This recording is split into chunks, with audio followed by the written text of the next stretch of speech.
Good morning. We're getting reports that the tomb that Jesus' body was put in is now empty.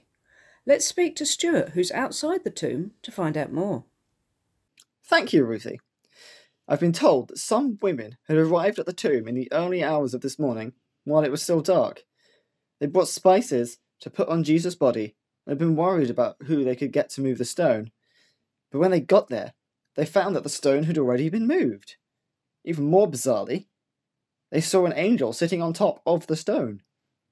Then they went into the tomb and saw it was empty. Well, empty, apart from another angel who told them to go and tell Jesus' disciples. They ran back to tell the disciples. Two of them ran to the tomb, and one of them, Peter, went inside. All he could see were the linen cloths that Jesus had been buried in, but there was no body lying there. The disciples were very confused, and wandered back to the other disciples, trying to make sense of what they'd seen. Could it be that Jesus had risen from the dead like he said he would? We can now talk to Mary Magdalene, one of the women. Mary, you must have had such a shock this morning. Yes, Stuart, it was such a shock to not only see that the grave was empty, but to see two angels.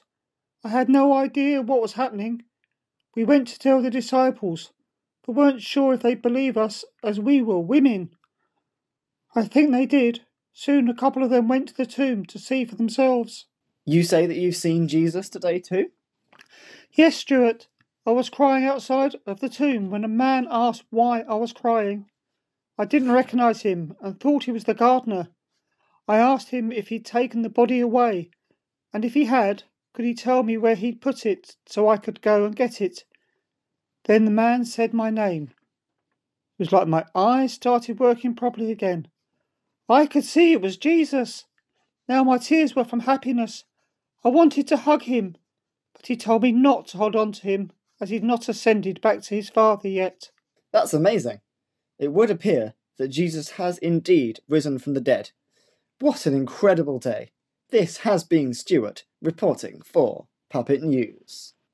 Thank you, Stuart. It all seemed so sad on Friday, but today is a day of celebration, a day that will be celebrated for years to come. Have a good day, and we'll see you next time on Puppet News.